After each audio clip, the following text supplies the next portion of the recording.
In this episode of Fictional Hangover, we talk about the first rule of secret societies, the many inappropriate uses of tiger balm, and gas chromatograph mass spectrometry in our discussion of Win, Lose, Kill, Die by Cynthia Murphy.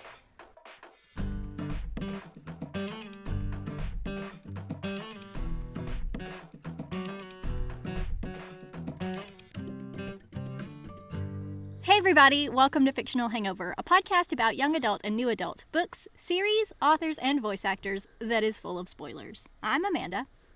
And I'm Claire, and today we're going to discuss Win, Lose, Kill, Die by Cynthia Murphy. Standard disclaimer. If you haven't read this book, please remember that Fictional Hangover is all about spoilers. If you haven't read or listened and don't want to be spoiled, stop listening to us and go read or listen to the book. Then come back. If you haven't done this but want to pretend that you have, or if you don't care about spoilers, or if you just like the show so much that you don't care about any of that, then listen up.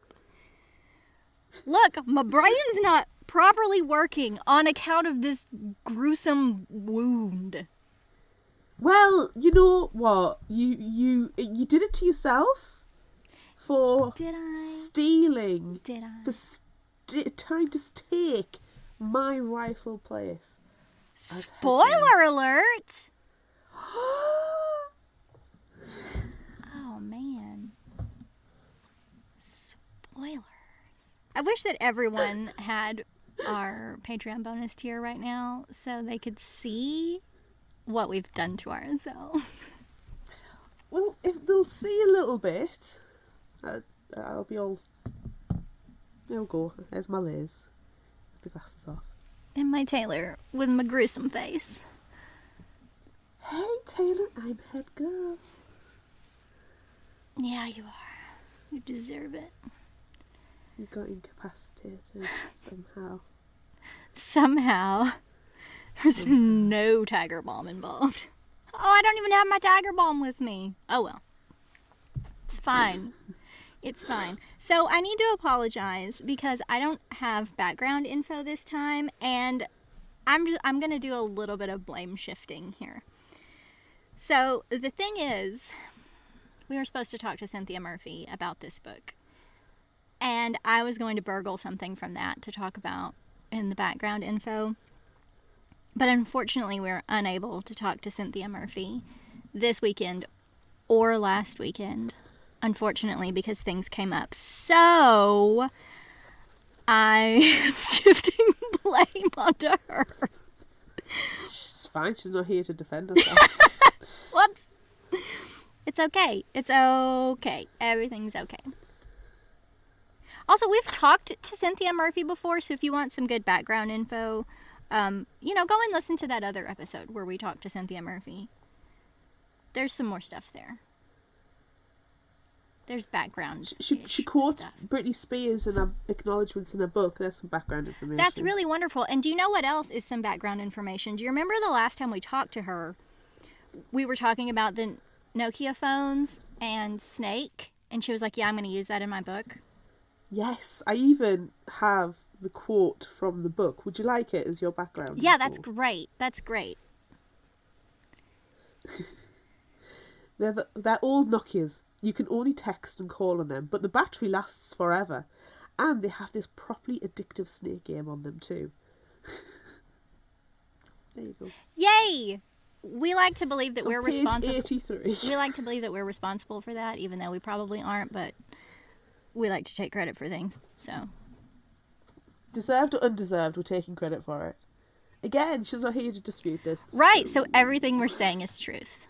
Exactly. We'll be doing exactly the same for Jackson Ford when we say, oh, that superhero, the one with the hair powers, it's all on us. That really is, though. That really would be all on us if he actually did do that. That is true. I really wish that he would. I really, really wish that he would. Or it doesn't have to be an actual character, just like some kind of sly reference to somebody having a ridiculous power. It's like, what have we got, like, what to call it? I can't remember what was said. Salon kinetics. Salon kinetics, there we go. That'll be hilarious. It would be. It'd be really great. Anyway. I'll give you some background information as well. Oh, you've got some. Not really. I had to relearn how to tie a tie. The last time I tied one was probably school. I mean, I've probably tied a tie since then, but the last time I can recall is at school, because in the UK, unlike in the US, we wear uniforms as standard and we wear ties as standard. Yeah, I wish that we had to do that when I was in school. And my tie does not look very, tied very well. It's kind of squunched underneath the knot, but I'm just going to blame that on this $4 tie that I bought. Honestly, it is purely the quality. You can tell a good quality tie because it ties well, and these Amazon specials are absolutely dreadful. Like, I was trying to do a Windsor and it just would not happen. I could not get the Windsor knot to go properly.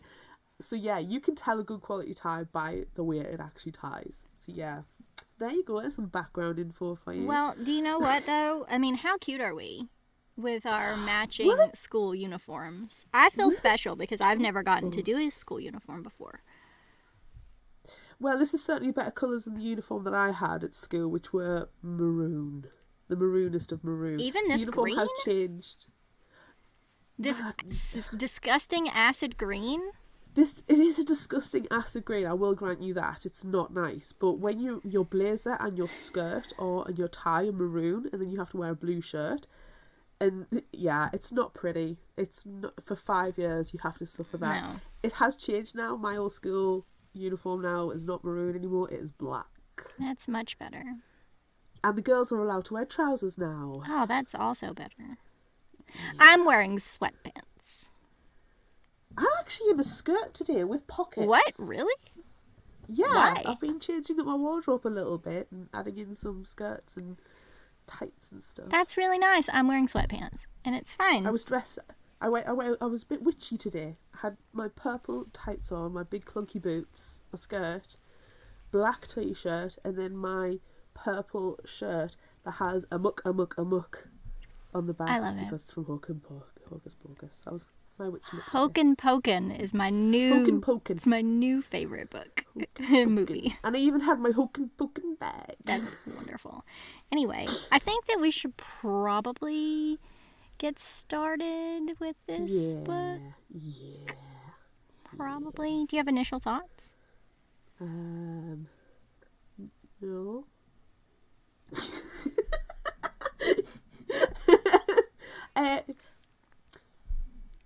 This when I picked it up, I thought, this is set in a school, and we've read of quite a few murder mystery style books set in schools or a school age. You know, that's the heavy theme. Yeah. So I was interested how this one was going to stand against those. Yeah. And I'm going to just fade off there, ... and pick that up in the discussion portion of our episode. Yeah, I love a good boarding school book, so it's fun. I mean, it's not a super American experience, so I think it's interesting to read about, and I like to read about it. So that's fun. Okay. Oops. I didn't mean to kill the first one, but her head was already under the water, and I changed my mind when I plunged my hands in to help her out.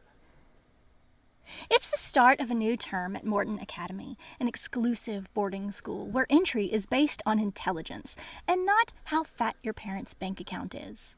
Liz Williams has spent the summer in and out of hospital appointments after a sailing accident the last day of term left her with a head injury and a scar. Though it didn't kill Liz, the accident did kill Morgan, the girl who was to be head girl this year, and the term starts with her memorial. Morton is home to Liz, and her friends are her found family. There is Taylor, who is perfect. Oh, not anymore. Oh. You can cover it with just a little bit of concealer. It'll be fine. See, pretty. So pretty. Marcus, who is Taylor's devoted boyfriend. And there's outgoing Kat, who will arrive back later that night after swearing in ceremony, where fellow student Jamelia will be the new head girl, and Taylor, her deputy. Speaking of Jamelia, while in her classics class, Liz is among a string of students who help pass a note to Jamelia. A note which makes her scream and flee the room. Ooh. Oh. As they make their way through the woods that evening, Liz recounts the drama in classics to Taylor, and they decide it was probably another one of Jamila's nudes making the rounds. Ooh. I wouldn't want to see a picture of my own boobies being passed around school. If you've got a nice rack, then it's fine. Ooh. It's not okay if, like, you have crooked nipples or, like, one's this way. Pepperoni boobs. Ooh, no, that's terrible. Excuse me. Finally, they reach their destination through the trees, an ornate entrance that looks like something out of Sleeping Beauty, all covered in brambles. However, this disguises the ceremonial site for the Society of Jewel and Bone, a secret society in the school made up of the head and deputy, boys and girls, and the prefects. Together, Liz and Taylor don their hooded robes and go down to old Joseph's crypt. Nothing unusual about this at all. No, it's fine and form normal, does and this. everything is good. This is the experience I missed out because I went to college, not sixth form. Oh, shame. Old Joseph is apparently a saint whose body is encrusted with jewels, who lies in state in a glass coffin. The school's founder brought him here when he needed something new and eccentric for his cabinet of curiosities. The acolytes of the Jewel and Bone form a circle while their leader, headmistress Dr. Patel, performs a swearing-in ceremony for Jamelia and Taylor, who will be the head girl and the deputy. Once the formalities are completed, Dr. Patel asks if they have any other business to discuss, and Jamelia shows them the note she received. It's a picture of Morgan with the message, "Morgan's death was not an accident. I killed her, and you're next." And it's written all on a picture of her boobies.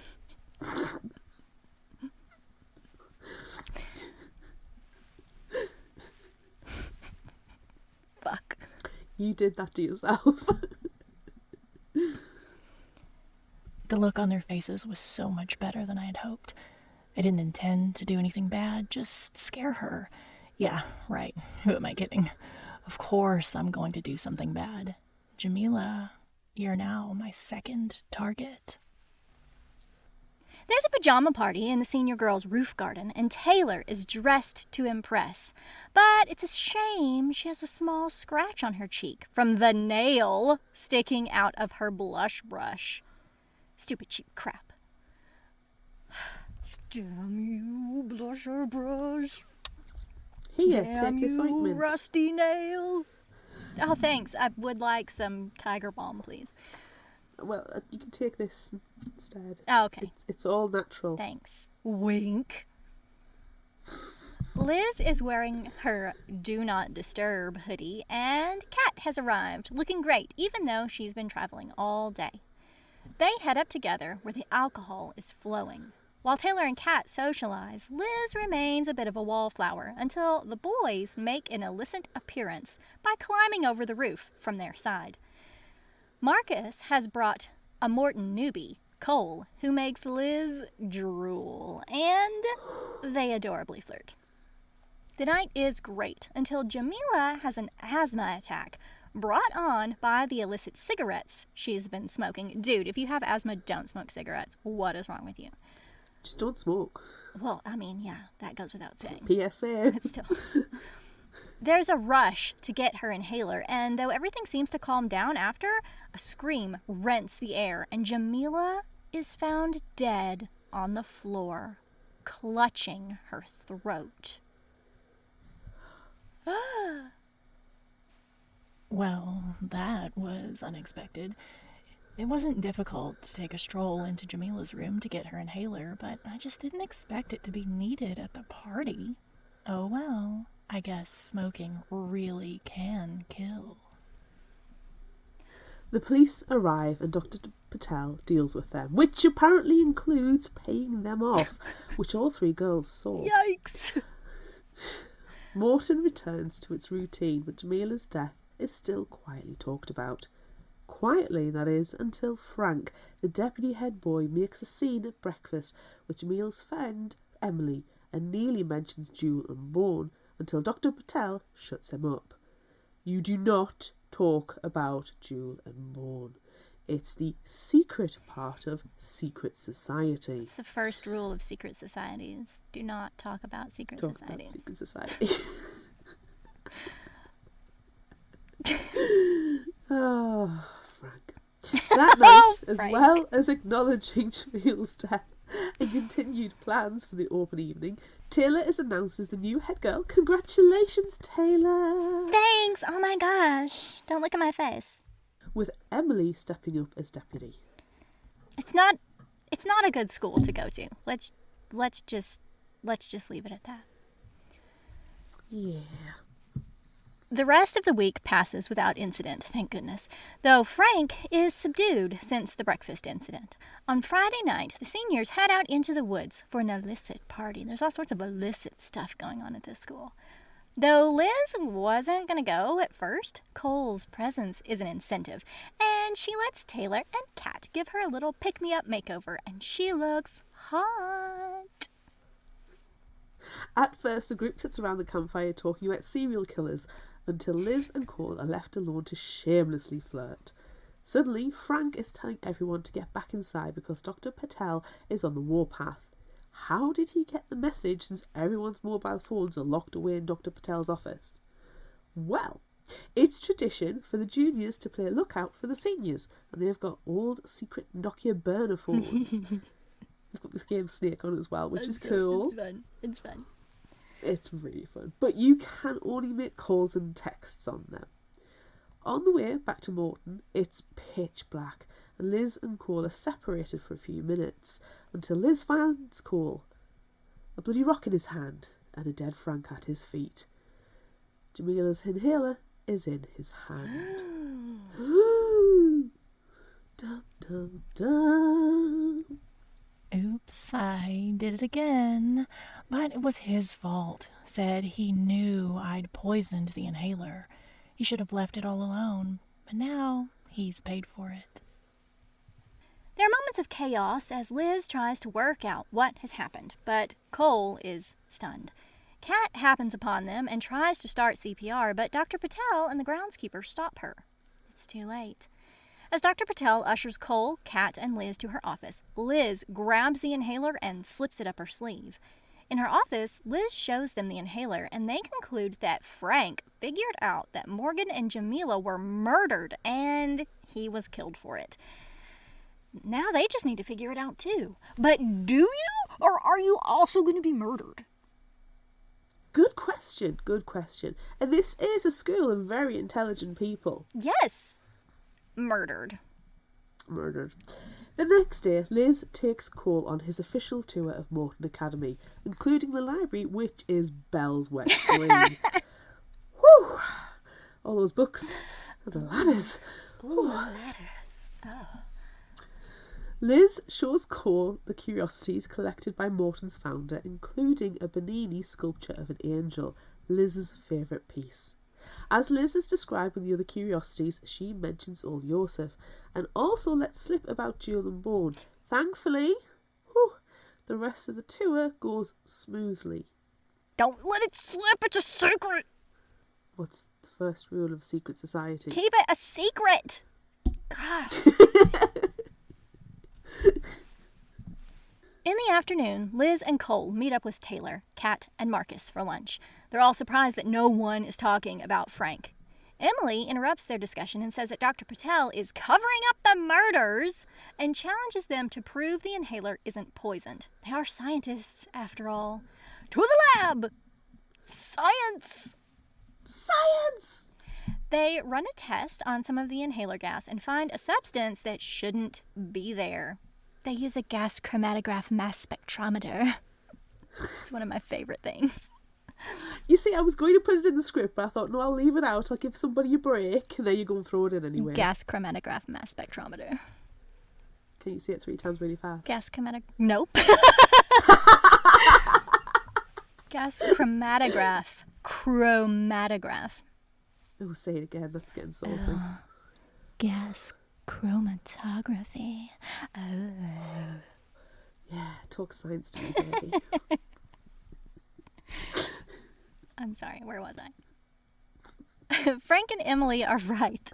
The killer must be someone at Morton who can use the gas chromatograph mass spectrometer.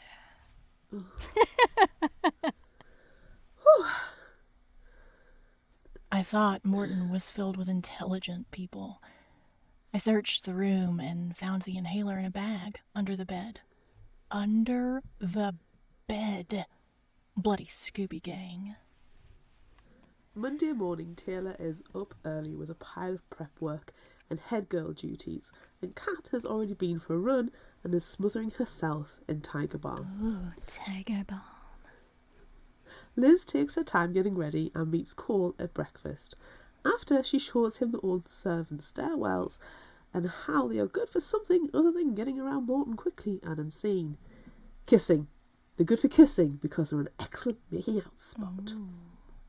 Ooh. Make out with Science, the baby. tiger balm. Gas some chromatography. Oh, yeah. Oh. When the 5-minute bell rings, Liz and Cole head to class, but Emily, who looks awful by the way, stops Liz with an expectant, well?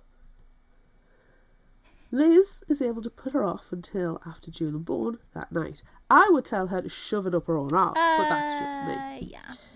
Yeah, me too. That afternoon, Liz heads back to her dorm with a pounding headache. Taylor is there, which is unusual, as they shouldn't be in their dorms during the day. But the scratch on her face has gotten worse, and she's there applying concealer. This gives Liz the opportunity to ask her something that's been bugging her. How did Taylor know about Frank? Taylor tells her that Marcus told her what had happened on the burner phones. This, though, leads to another question. How did Marcus find out? A little bit fishy. It's all weird. They're- It's all They're weird. probably murderers. Every last one of them. Everybody's a murderer. Well, in the meantime, time for prep. But first, cake in the common room. Ooh, yes, please. Some of my favourite words. Liz is lamenting the lack of mugs for her Earl Grey before hitting the library with Cole. Liz has an assignment on urban myths to research. Because librarians are magical, Yes, they are. Ms. Somerville is able to provide the requested material and some extra pamphlets that may be of interest. And one stands out. It talks about a local cult from the 1990s, the Transcendental Faithful, led by Bradley Harrison. He made his followers kill for him, and the murders seem to follow the same pattern as the currently happening in Morton. That's so much fun. It's a cult. Cults! I like cults. Yes. Cults! Yay! Cults! Cult me up, baby. Yeah. That night is the meeting of the Jewel and Bone, where Taylor is formally initiated as head girl and Emily as deputy. There's also the induction of a new acolyte and deputy head boy, Cole. No more lying, thank goodness. After, as the group are sitting around on the balcony, Kat tells them about something strange she saw. Emily went to visit Creepy Billy, the groundskeeper, and bought something. But Kat couldn't see what it was, as it was in a brown paper packet. Drugs. Drugs. It's drugs. Drugs. Drugs. Always drugs. It's very curious, whatever it is. Drugs. Drugs. There we go. The next day, Liz is running late to class when Emily confronts her. She's persistent, isn't she? She is. She really is. She Your probably friends needs. are dead, She probably needs to so- die. She wants to know why Liz and the others are avoiding her. Because you... Liz explains they aren't. They are. They're just really busy, which is also true. Emily is disgusted, though. They're too busy to help her find her friend's murderer. Shocking. Liz tells the others later in the common room, and she feels better when Cole gives her his mug with a C on it for her tea. Aww. He's so freaking sweet. Oh, melty face, cute. I know. After they head to the library to start digging into the Transcendental Faithful cult, but can't find anything. Ms. Somerville tells them some of the records were removed with the new administration, but that Mr. Loomis, aka Creepy Billy, has created a clandestine archive and to check with him. Great. Love a clandestine archive. Yes, and just what you want to do. Go to Creepy Billy's place. Can I tell you that I love that his name is Billy Loomis because that's the name of the killer from Scream. That is probably why it's called. Probably it was done on purpose, but like you know, you don't super pay attention to it because he's Creepy Billy. You know, Creepy Billy, Groundskeeper Billy, Mr. Loomis. Yeah. Connections. There's your background information. I bet it's true. I'm sure it is. I'm sure it was done on purpose. It's too in your face. Look, for it not to we know that Cynthia Murphy loves 90s horror, so it's just an homage. I love an homage. And a clandestine archive. Throw in some science and we have a party. Ooh, science. You can't do it. You can't do it. Gas chromatograph mass spectrometer.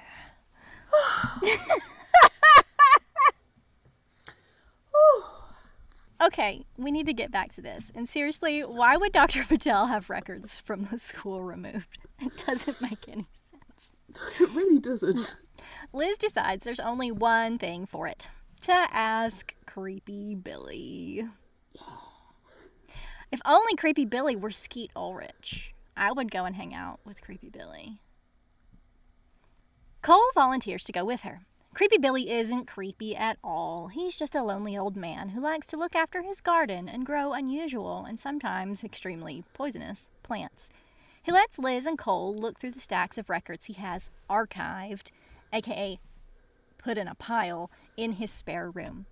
As well as getting completely filthy, they find a folder with old newspaper clippings. Old newspapers. I thought we were going to do the British accent.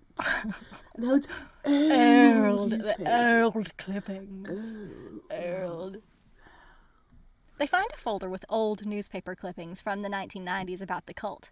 Pocketing it, they leave. Back inside the school, Liz has a shower to wash the dirt off. As she's finishing up, she can hear someone entering the bathroom, but no one's there. There is, however, a message on the mirror. Dead girls can't win. Dressing quickly, Liz runs to Cole and Kat. Kat goes to investigate, but can't find the message. When Taylor and Marcus arrive, they look through the folder together and find a photo of Nikita Patel, head girl of Morton Academy, with Bradley Harrison, dated September 1999. Oh, no. Yeah. There is another clipping of the investigation of former head boy Bradley Harrison, linked to cult-related activities, and another of his conviction, which says he is due for release in 2019. Oh no. Oh, no. The primary witness for the prosecution was Rakesh Patel, former Morton Academy student and Dr. Nikita Patel's brother. Oh no. Oh. They need to find out if their headmistress was part of the cult. Yikes. Whoa, that would probably- make them much more interesting. Imagine finding out if your headmistress was part of a cult. I'm like, yeah, you're cool now. Yeah. And she's already, some like, stuff for your super well dressed, so that just makes it even better. Oh, I bet she's got, like, the best shoe collection. She really does. She really, really does. In a not-so-stealthy evening stakeout, Liz, Marcus, Taylor, and Kat are hiding behind a bush outside Mr. Loomis's garden.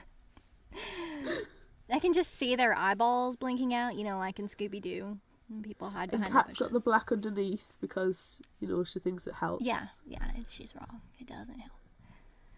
They're watching the groundskeeper tending his garden when Dr. Patel comes by. They overhear them talking and find out that the package Mr. Loomis gives away is tea to help people sleep. Oh, not drugs. It's not drugs, it's tea. Oh. Before they leave, they see Dr. Patel walk off and speak to someone in the woods. and that someone is her brother. Ooh. It's decided that they need to look around Dr. Patel's office, and the best time to do it is during the open evening on Thursday. It's a slightly convoluted plan based on distraction and timing, but they need answers. What else are they going to do? True. Drop the investigation, not be murdered. Shrug. It's open evening, and Liz is giving a tour to a family whose child will be following the classics path as she is. Giving the family room to chat with one of the teachers, she gets terrible stomach cramps. And this isn't the first time she's had them. No. To distract herself, Liz starts looking around and notices a ladder still out from hanging the evening's decorations, and she quickly puts it away to keep everything tidy. She ushers the family out of the room, both because the time is drawing close for the search of Dr. Patel's office and because Liz can hear Emily approaching. Emily is not looking well. She's looking even worse than before. And she spots some of the decorations are askew. As Emily is a perfectionist, she orders Liz to climb the ladder and sort it out.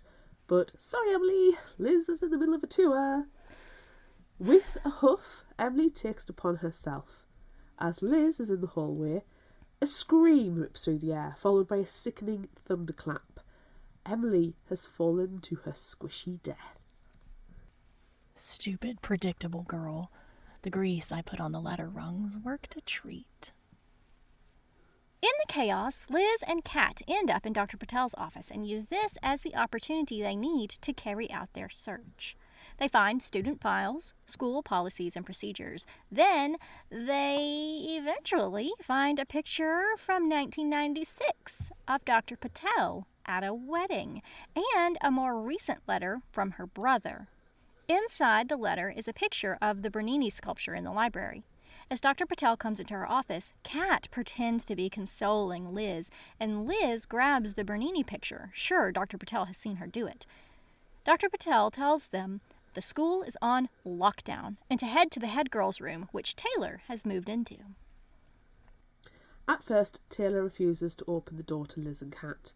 When they eventually persuade her, they find the scratch on her cheek is open and filled with green pus and blackened at the edges, like the flesh is rotting off her face. Liz even thinks she can see bone. They help clean and dress the wound, try and persuade her to see the school nurse, but Taylor refuses. She doesn't like needles. She does like rotting open face wounds, though. Yeah. The next morning, Taylor still feels awful, and Liz and Kat tell her to stay in bed and miss assembly. They'll even lock the door and post the key under so she can have privacy. Why would you post the key back? Makes no sense. Shrug. During the assembly, Dr. Patel explains that the lockdown is in place as they believe Emily's death wasn't accidental. Only Emily's, though, no one else's. They're all murders. They're all obviously murders. All of them. Afterwards, Marcus asks where Taylor is, and Kat explains that they left her in bed to rest, and the reason why, because her face is exploded. Marcus, who wants to be a doctor, is very concerned, and they race up and kick the bedroom door down. They find Taylor unconscious, nearly dead, in her own vomit. Marcus starts CPR, and Kat calls for help. Taylor is taken to the hospital. Finally, because her face is exploded. Oh, and now she's probably got vomit in there. It ain't pretty. I kind of imagined, when in Indiana Jones and the Nazis open the Ark of the Covenant. And her face is just melted off. Yeah, that's what's happening. Yeah. Taylor's a Nazi and she's opened the Ark of the Covenant. I don't want you to call Taylor a Nazi because I am currently dressed up as Taylor. She's not a Nazi. No, she's just ditzy. Nazi, ditzy. Sounds the same. It's got Z's in it. It's got Z's in. It's fine. It's the same. In the common room, Cole is plying Liz with sweet tea as she's in shock. Then he falls asleep, his head in her lap. Aww. So sweet. Kat comes in, updates them on Taylor, who has regained consciousness but is still in a bad way. Not surprising, half of her face is gone. Kat is scared, convinced the cult is out to kill them all, which I find very reasonable conclusion. Yeah. Mm-hmm. She tells Liz that the extra ingredient from Jamila's inhaler is a key and very toxic ingredient in tiger balm. They use the gas chromatograph mass spectrometer to find that out. Sexy. So... It's not an accident. I'm sorry. No, it couldn't be accidental, really. Kat insists that she and Liz stick together at all times now. This includes going to the gym the next day. Yay? No. Ew. No. No. Do not make me go to the gym. Boo. Tonight, this ends. Because you made me go to the gym. Saturday morning, the torture begins on the weights. Kat has an impressive personal best, but Liz can barely bench press the bar. Quitting early, she goes to the showers. I'm glad you can't even lift up the bar. Is that accurate? That is weak as. Not anymore. She works hard for her money. So hard for her honey. I wish I could plan this more carefully. Oh well, she can't hear me with her music thumping so loudly through her headphones.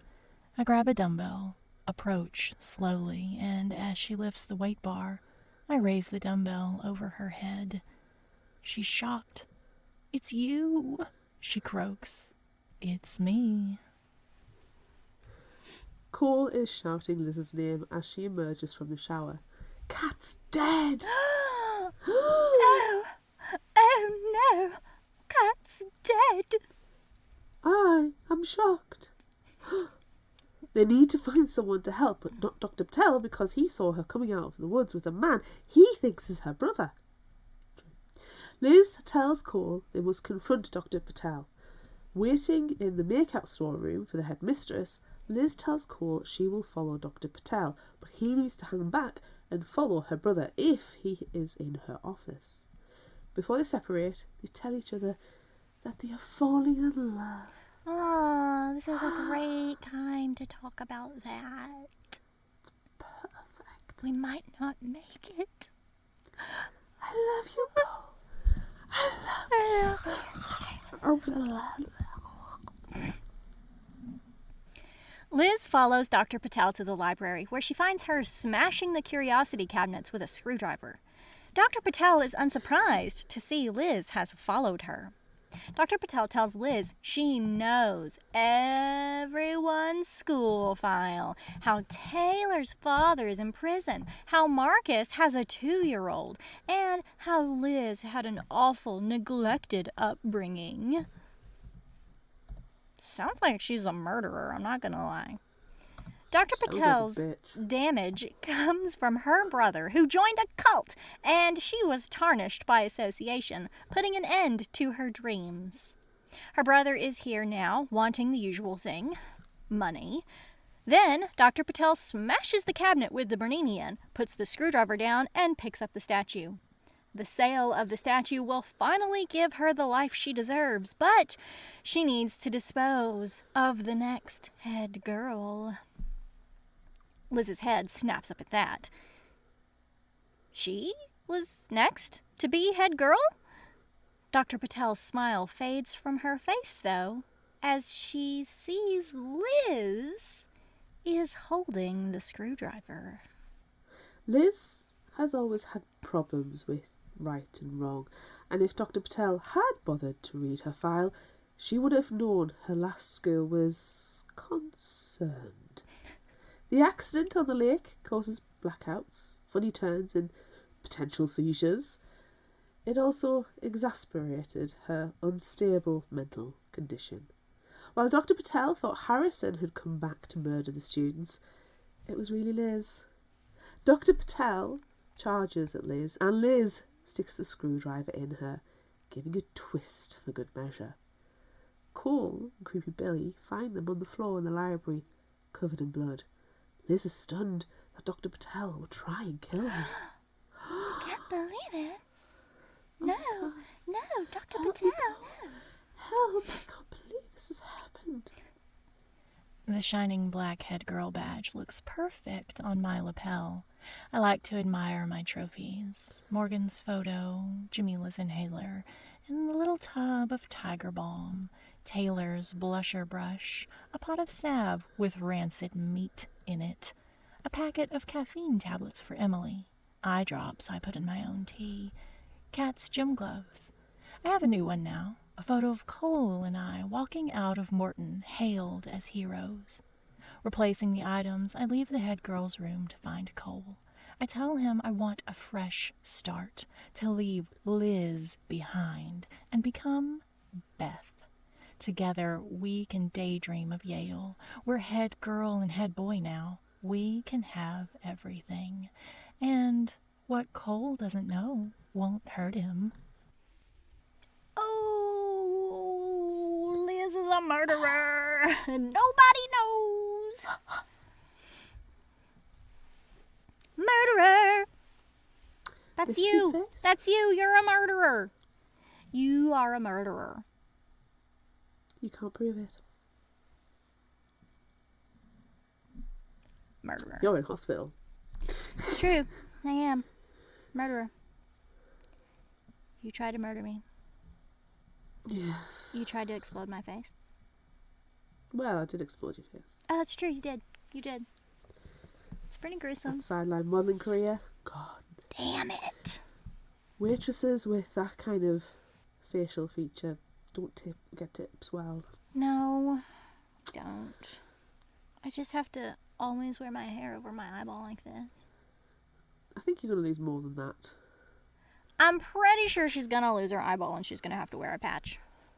Yeah. And probably, all of this is gonna be gone too. She's gonna have She's going to go a bit Imhotep from the Mummy, let's face it. She really is. She really, really is. She's gonna have some wicked scars. You're welcome. Not the sexy kind of scars either. Not like my sexy scar. Right. Yours is fine. Mine is gonna be my whole face. Yeah. Damn it. It's an improvement. Oh. Sorry. There's a little smudge on my head girl badge. Yeah, you need to shine that up a little bit. It's a shame. It's a shame.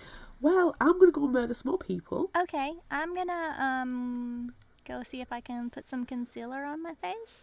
Cover the Yeah, fuck. you could use a little touch up.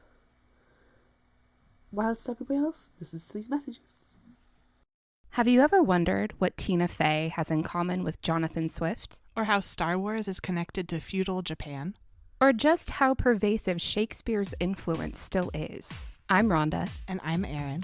And our show Pop DNA explores the literary and historical roots of your favorite pop culture works. Like the Greek mythology and early 20th century feminism echoed in the film Wonder Woman. Or the classic dystopian fiction and real-life political revolutions that informed the Hunger Games. Every month, we bring you a deep dive discussion of a selected pop culture work, featuring jokes no one will think are funny and literary references no one asked for. Find us at thepopdna.blog. Or anywhere you get your podcasts. By the way, Shakespeare is bigger than Disney. Do you know what's my favorite thing about this whole book? That Tiger Balm is a murderer. Tiger Balm was... Is it a murder or is it an accomplice to murder? It's an accomplice to murder. Tiger Balm was in Jamila's inhaler. Yes. Tiger Balm was smeared all over the ladder, which caused Emily to die. Emily. You know, I wouldn't be surprised if there was some mixed in with that face cream, the face salve that was given to Taylor. In with addition, the antiseptic in. in addition to the raw, disgusting meat, it was probably a mixture of meat and Tiger Balm, because that sounds delicious. The warnings on the back of the Tiger Balm label say not to put it in open wounds. Well, there you go. Yeah, so that, and you're also not supposed to use it after. You're not supposed to use it after a shower. or before a shower. So hang on, when can you use Tiger Balm? Rarely. Are you supposed to use Tiger Balm? I mean, I was able to buy it at Walmart for $5. And, you know, it's supposed to be used on the outside. So, like, my neck is kind of sore right now, so I could put some Tiger Balm on. As long as I'm not rubbing it into my open wound, inhaling it. Yes. Or you've had a shower, or Or I'm going to have a shower. gonna have a shower. Yeah. It's like an hour before or 30 minutes after. You're not supposed to. Okay. It's wild. It's so specific. It is. It is very specific. So I really enjoy that it causes all these murders and deaths. And it's just over the counter stuff, and it can be used for murder. Yeah. It's like flour is an explosive. That blows my Yeah. mind as well. Yeah. Pardon the pun. So yeah. You can use Weird. a lot of things for nefarious purposes. You just need to be careful with your Google searches Look, to find out how. all of this stuff that was on the back of the container. So, You just need to read the label. yes, Oh my read God, why do your we, labels. we need to read more We labels. do need to read more labels. But maybe we don't need to say that out loud. Look, we're not trying to kill anyone, okay? We're not killers. We're librarians. Yes. Librarians are magic, remember? Yes, they are. I liked, speaking of murder, that yes. all the murders were very cool and very visceral. Yes. Like, I like the description of the thunderclap and the screams with Yes. Emily's fall. Yes. And I liked how disgusting Taylor's wounds described. It's great. But do you know what bothers me about Taylor, other than the fact that I am Taylor right now? Why wouldn't she go to the nurse? Yes!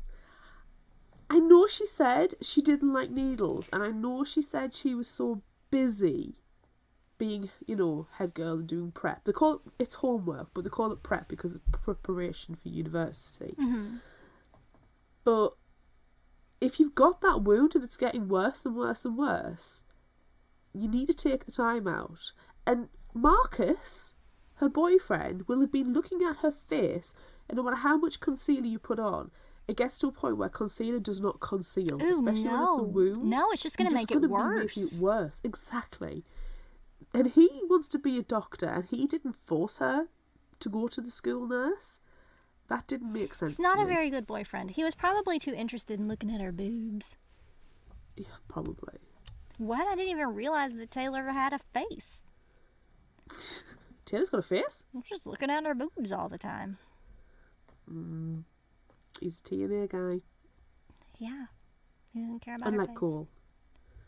Cole loves my mind. My twisted, sordid, psycho mind. I really, really hope that there's another one. And, Taylor comes back and half of her face is gone. And she wears a Phantom of the Opera mask. And that Liz, now called Beth, tells Cole everything she did. And he's, into it. And then he wants to be a murderer with her, too. And so they go on a killing spree at Yale. Yeah, I like that. That sounds fun. And Taylor is also there because pity, because her face is gone. And they were like, oh no, we've got to let her in because her face is gone. She's managed to get sponsorship, yeah. Yeah. I was imagining Leanthe from Empire of the Vampire for Taylor. Yeah. Yeah. She just wears the mask because the entire bottom half of her face is gone. Yeah. Yeah. Yeah, I could see it. Yeah. Also, who else wears a cool half face mask? From Three Dark Crowns.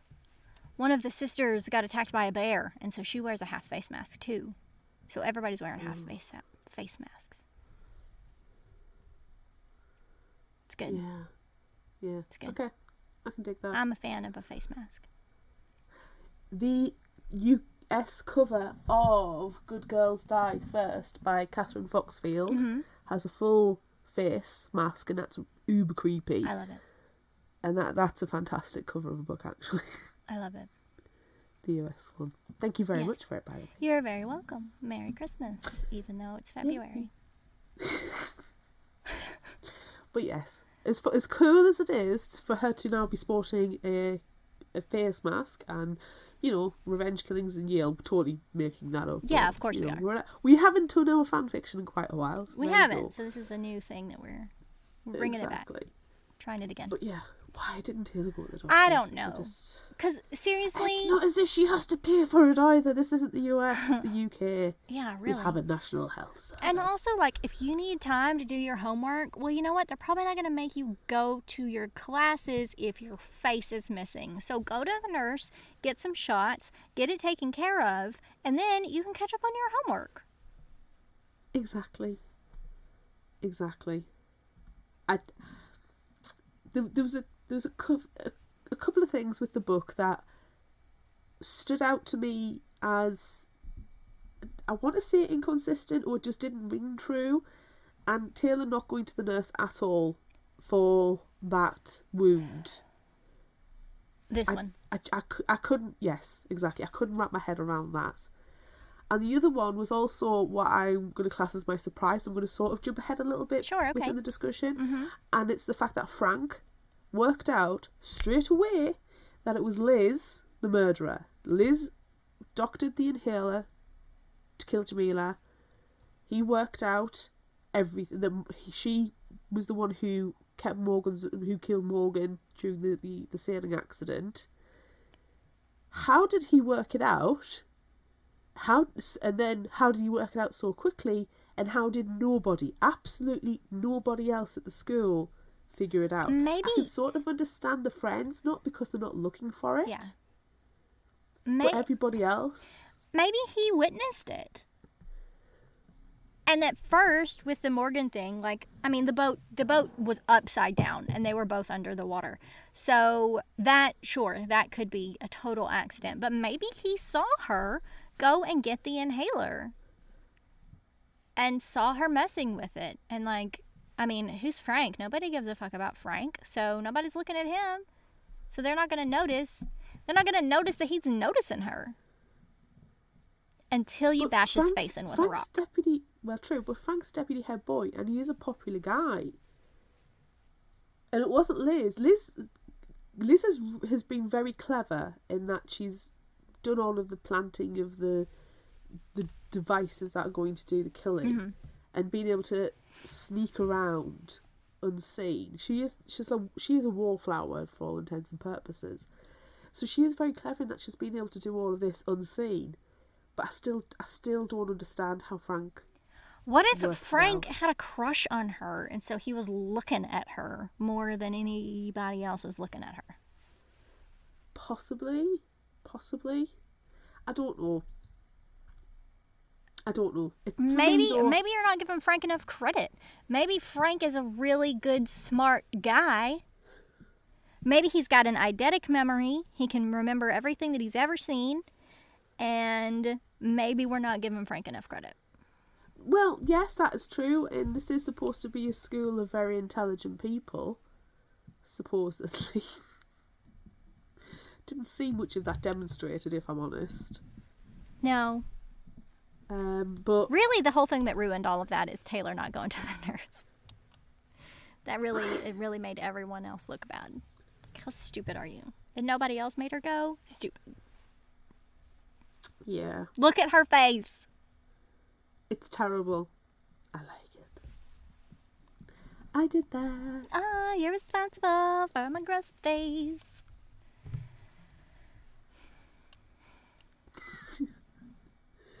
I don't know.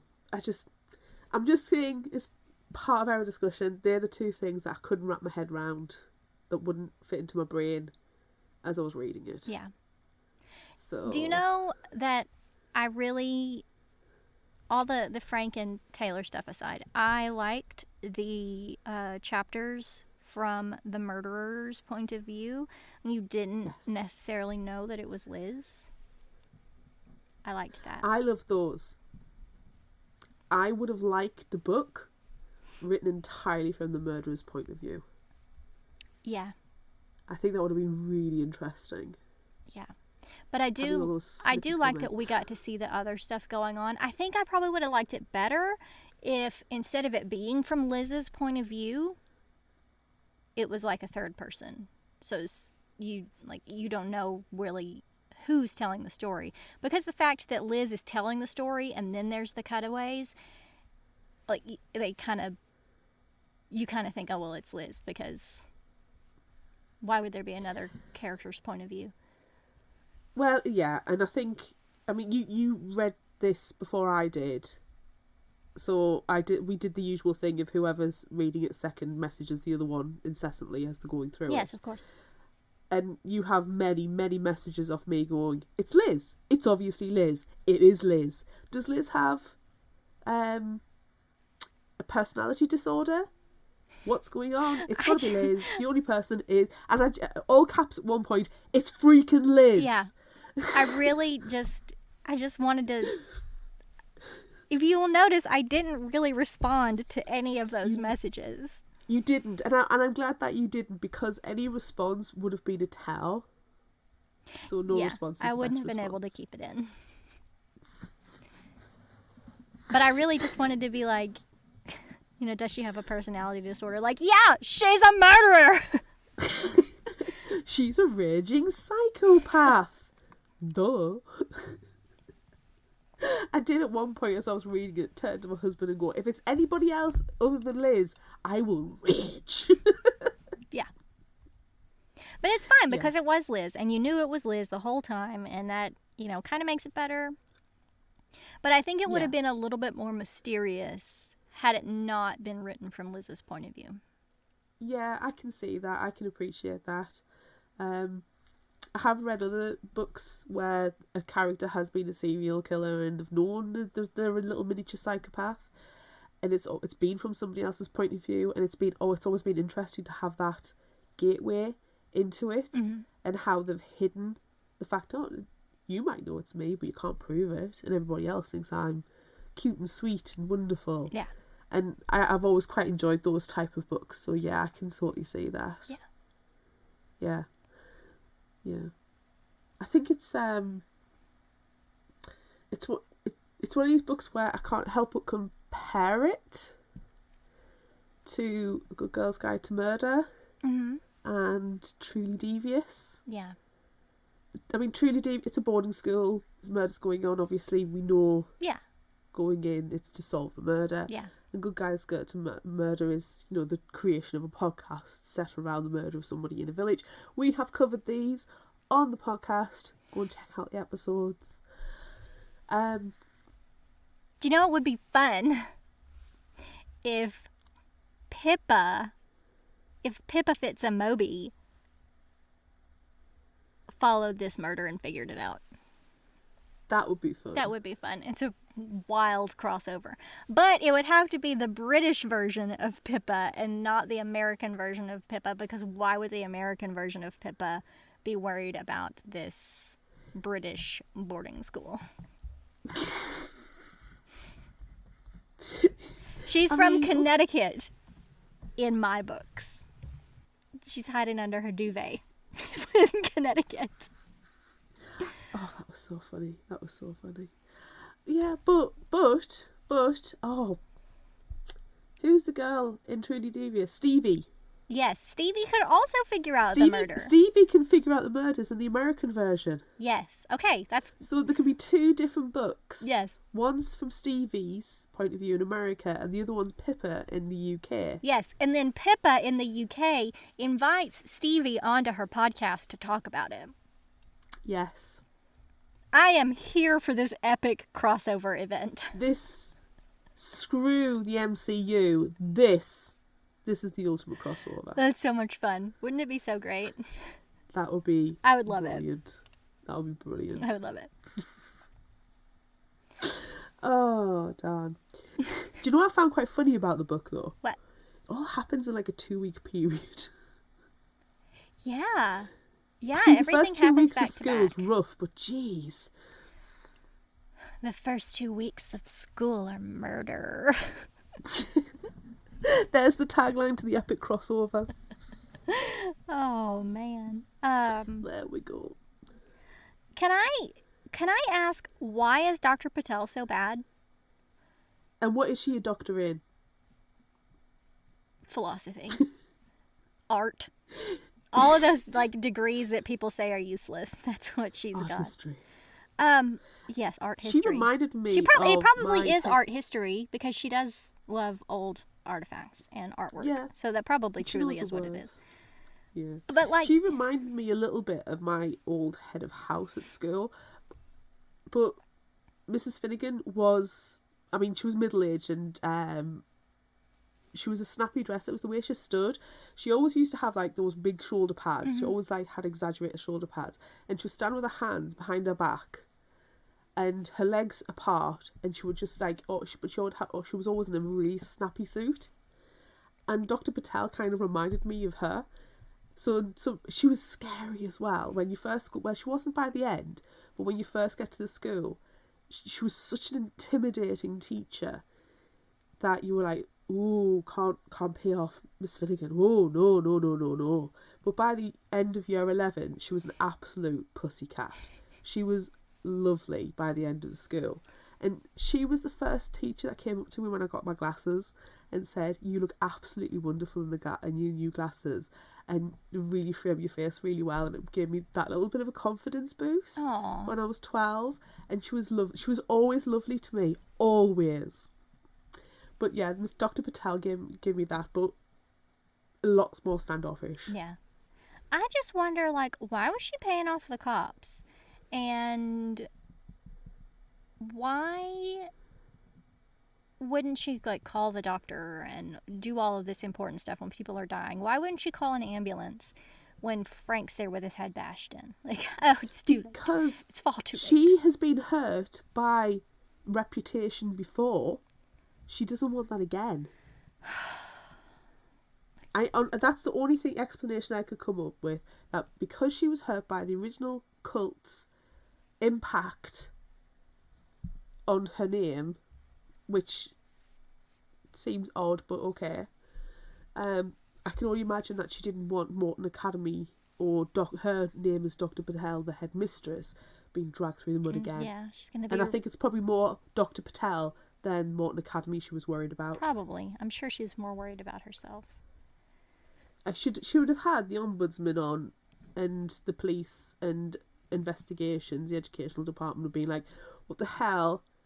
You've got all these murders going on in your school. You're not being very responsible. Yeah. And then she'll be unhireable. Yeah. Are you a murderer? Oh, wait, your brother's in a cult. Are you also in a cult? You're just negligent. I mean... She really is. That's the big thing. She'll have been taken through the papers, like, totally ripped to shreds for negligence. Yeah. Letting all these kids die under her watch. Yeah.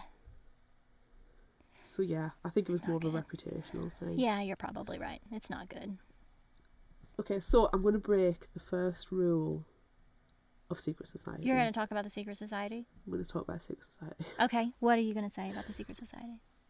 Firstly, I like the fact it's an offshoot of the Oddfellow Society. And I learned about the Oddfellow Society from watching Destination Fear on Disney Plus, because I freaking love those programs, as you know. Yes, of course. And thank you, Coral, for telling me about Destination Fear. Currently obsessed. I'm on my third watch through of the series, all three. Wow. I love them. Maybe I'll They're put one on this fantastic. afternoon. Maybe I'll try to watch it too. They're just so ridiculous, but in a different way to the other kind of ones of that ilk. But yeah, they do have one where they go to an Oddfellow Society house, and that's where I've kind of like got a little bit of like, recognition. I know the Oddfellow Society from Destination Fear, so yes, thank you, Coral. But I like the fact it was an offshoot. But I did find it completely ridiculous that they've got this freaking dead body covered in jewels in a glass coffin and it sounded like a Folly kind of set up cave. And I'm like, but I really liked that. I liked its weirdness. And it is indicative of the Oddfellow Society, so I enjoyed it.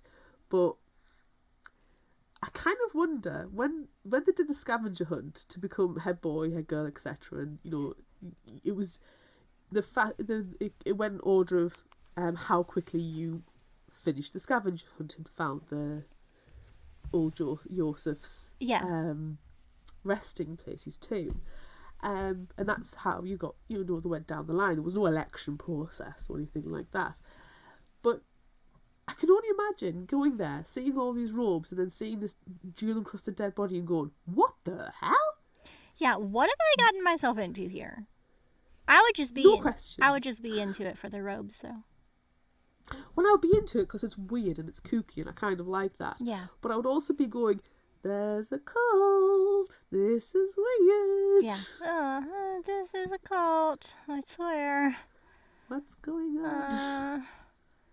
So yeah, I thought, I suppose it's because we've come in during the beginning of the next semester, the next term, that we've gone past any kind of discussions that they would have had over we're joining a cult / secret society. I suppose if you call something a secret society, it sounds better than cult. Yeah.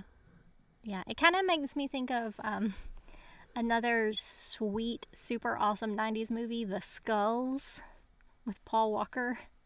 I feel like everyone needs to go and watch The Skulls now. Everybody just needs to watch 90s horror movies. Yeah, definitely.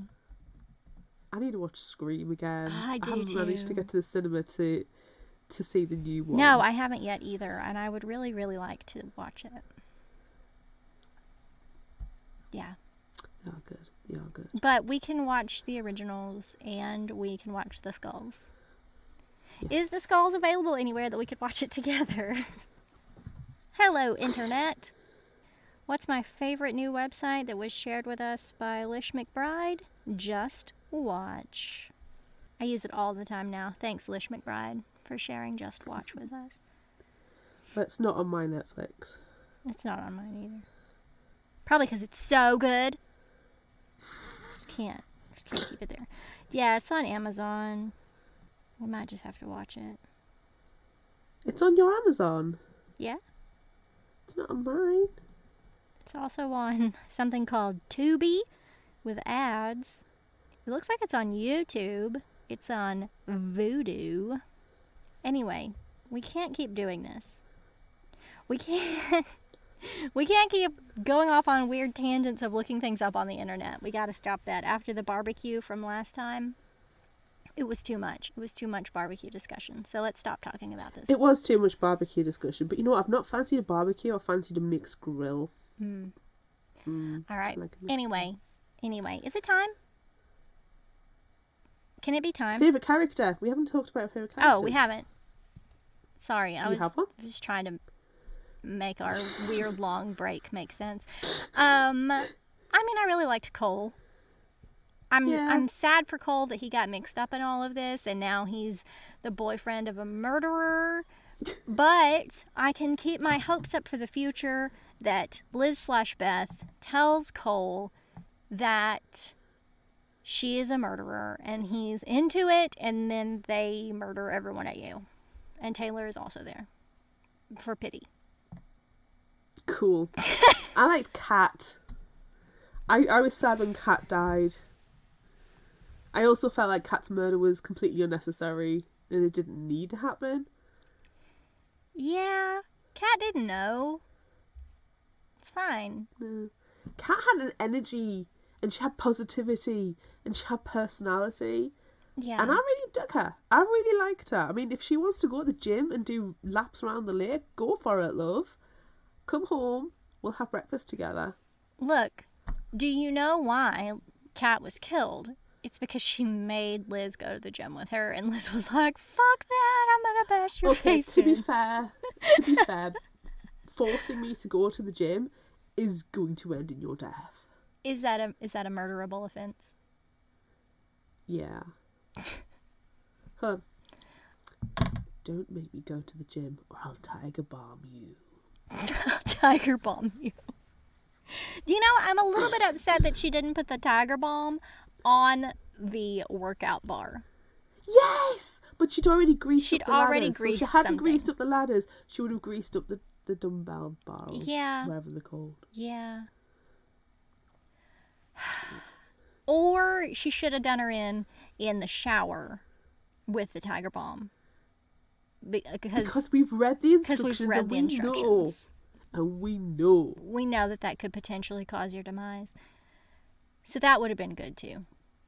Yes. Or, you know, as much as Kat liked tiger balm, we could have had a sensual massage with the tiger balm. Because Kat, we know, also fancied some girls. So Liz could have played on Kat's, desires and her love of rubbing herself down with tiger balm. And it could have become like a whole, like I said, a sensual massage of tiger balm. And then, just use it a little bit too much in places that are not appropriate, and you probably would have died. Inappropriate uses of tiger balm.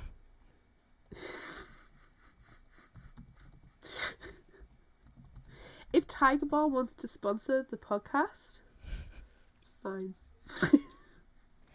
Yes, but you have to please, everyone listening, use tiger balm correctly. Please read the instructions on the back.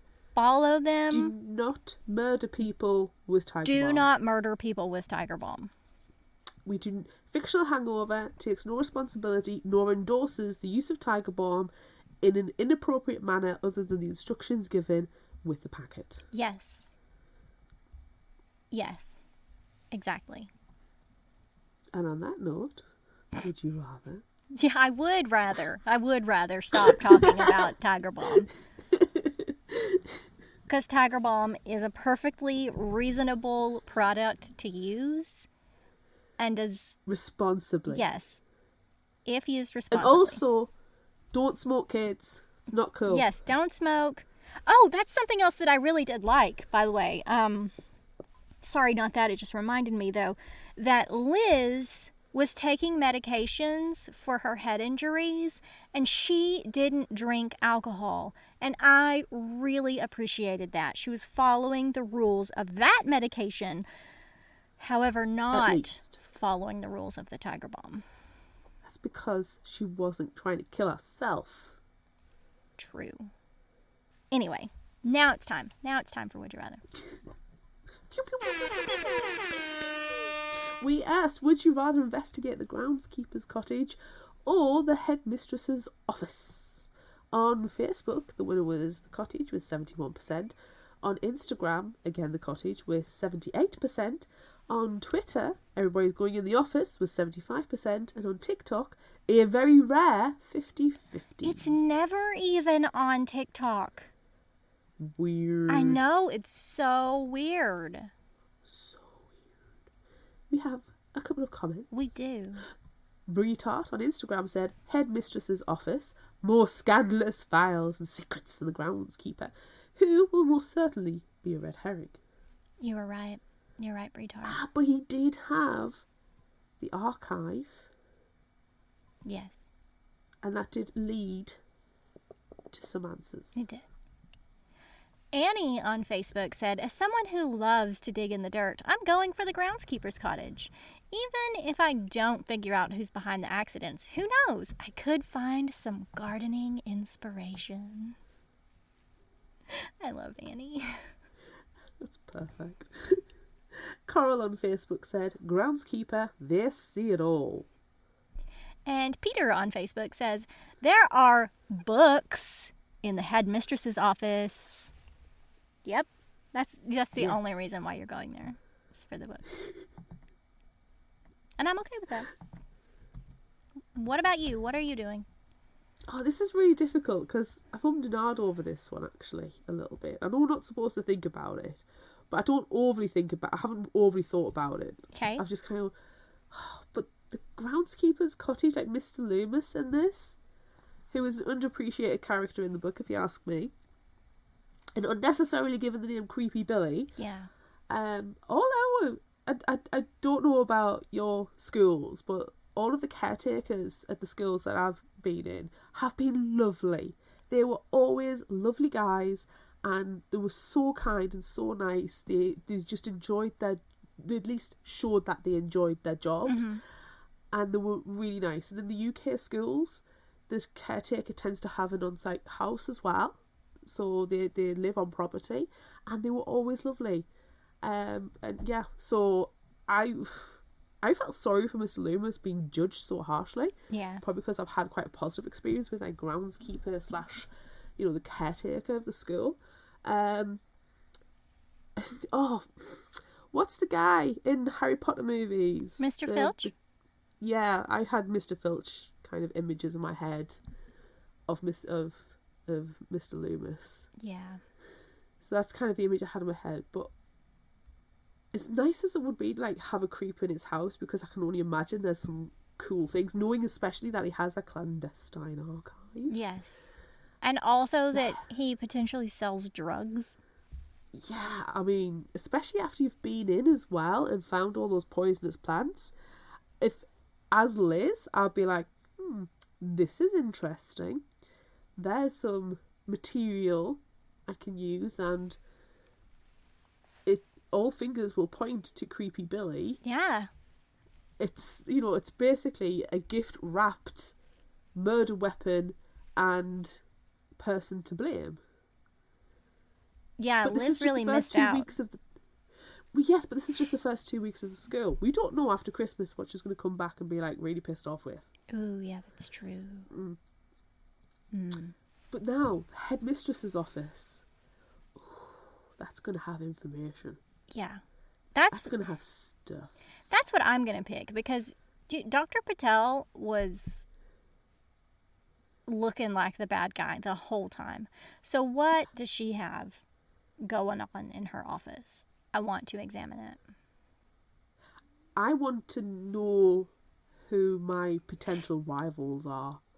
Yeah, and you can And that snoop through information- all those files. Yeah. Yeah. I want to read calls. As Liz, I would want to read calls. Yeah. As Taylor, Because I I would would want probably more. want to read about myself. Yeah. Yeah. Yeah. Okay, so we're going to go to the headmistress's office, Sure. Yeah. have a good rake. One of us keeps lookout. Yes. Yes. Cool. Okay. Next question. Would you rather get your head bashed in by a rock or by a dumbbell? Jesus, neither. I can imagine the dumbbell being heavier and therefore quicker. Yeah, but with a dumbbell, like, they see you coming. With Frank in the woods, in the dark, with a rock, sounds like the answer to Clue. I mean, she could have bashed him from behind. Except, That's true. she probably didn't. But she could have. And maybe you don't see it coming. I don't know. I think that's what I would take. But you're probably right. It would take a lot more hits to take you down with a rock. A rock in your hand. Yeah, hand rock. I'm gonna go dumbbell just because I think it might be quicker. Okay. But really, can I go for neither and be the person who wields it instead? Can I be Liz? Well, you already are, Hello. Liz. I already am Liz. Oh, too late. Next question. Would you rather go to the gym with Kat, go to a party with Taylor, or go to the library with Liz? I think this one's an obvious one. Yeah, clearly we're both going to the library. Regardless of if it's a fancy bell ladder sliding library or not, I'm going to the library. I don't want to go to a party, and I sure as fuck don't want to go to the gym. Yeah, with you there. All right. Yeah. Because you can at least, plonk Liz at one of the desks and go, I'm going over here. Yeah. Bye. Yeah. And there's probably some good fiction books in there, too. It's not going to be all nonfiction. It's going to be good. Hey, Ms. Somerville is a magician. Right. She'll just magic it up for you. Yeah. Yeah. All right. Next question. You're being murdered by tiger balm. Oh, no! Would you rather inhale it put it in your gaping face wound, or slip off a ladder covered in it. I do not want to slip off the ladder. That's bad times.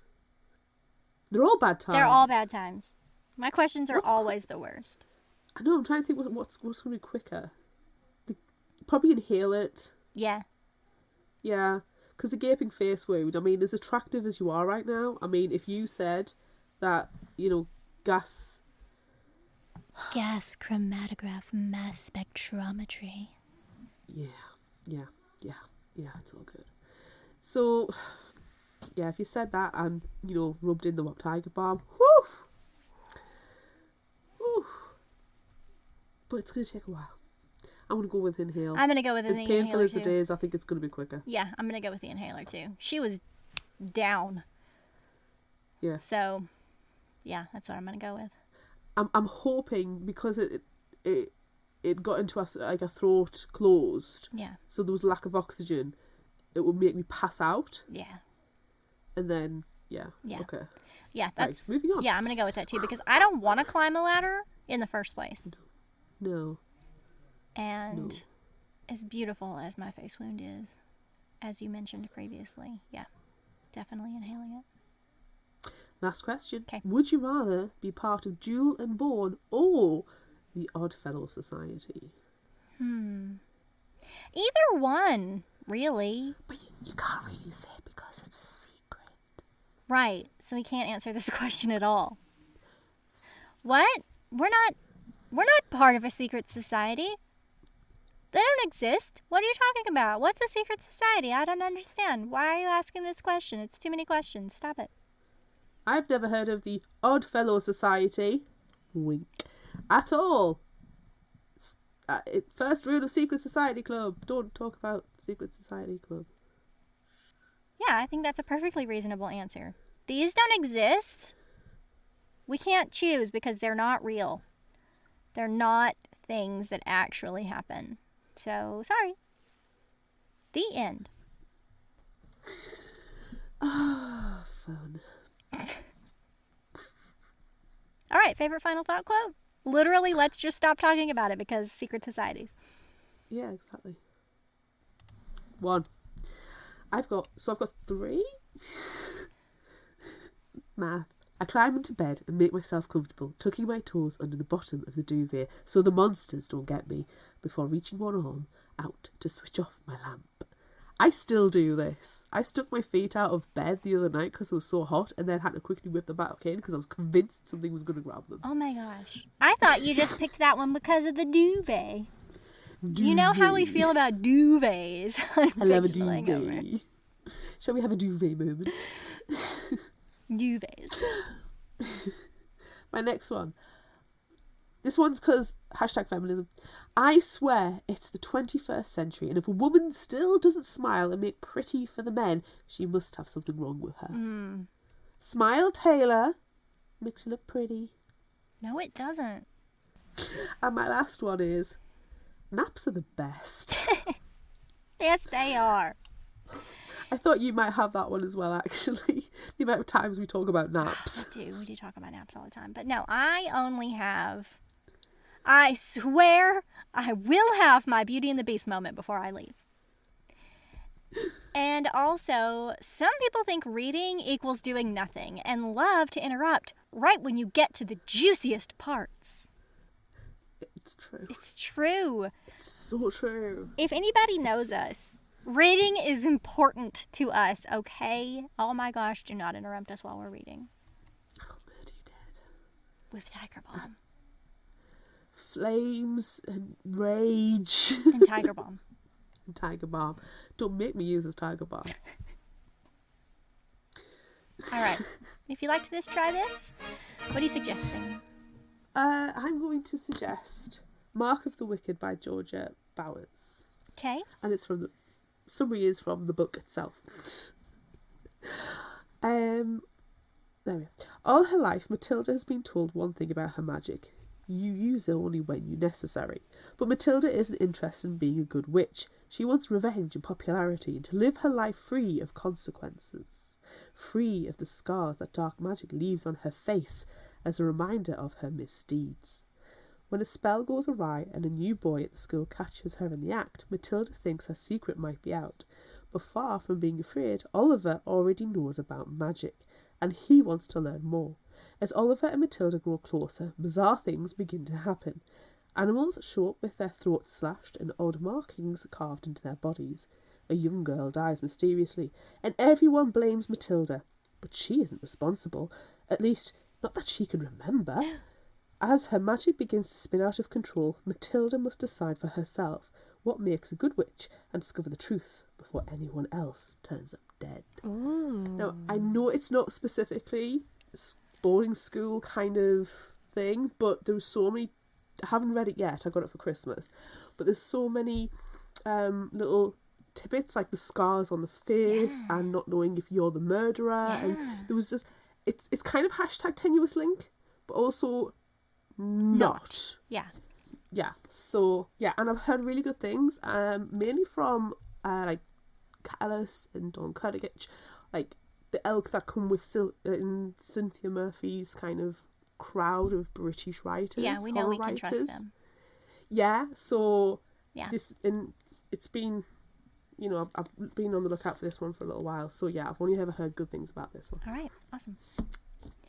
I am going to suggest another one that I haven't read it either, but it sounds really good. It's called How We Fall Apart by Katie Zhao. It sounds really good. And it's not so hashtag tenuous link. Nancy is shocked when her former best friend, Jamie, top-ranked junior at Sinclair Prep, goes missing and then is found dead.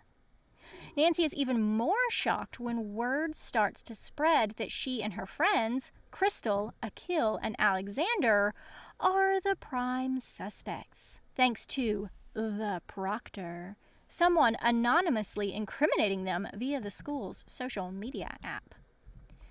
They all used to be Jamie's closest friends, and she knew each of their deepest, darkest secrets.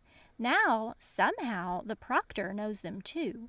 The four must uncover the true killer before the Proctor exposes more than they can bear and costs them more than they can afford, like Nancy's full scholarship. Soon, Nancy suspects that her friends may be keeping secrets from her, too. Ooh. So it's got a boarding school / one of us is lying kind of vibe. Yeah. That sounds really interesting. Yeah. That's what I pick. Do you remember a couple of years ago we had a back to school theme? Yes. All of a sudden I feel like we've got all of these great books that would have been perfect for that theme. Yeah. That was a long time ago. It really was. It wasn't last September. That was the September before. Yeah, I was really freaking myself out the other day by the passage of time and realising we're now a third book club challenge themes. Yeah, it's kind of bonkers. And, you know, what's even worse for me is that there was an entire other year before that didn't have themes. Yeah. Wow. Yeah. It's so weird. Yeah, it is. It really, really is. Do we have an indie spotlight this week? Yes, this one is not tenuously linked at all, but we just got this one in a few days ago, and I really, really want to read it. It doesn't come out until June, but I don't care because I really, really want to read it. It's called Game of Strength and Storm by Rachel Menard.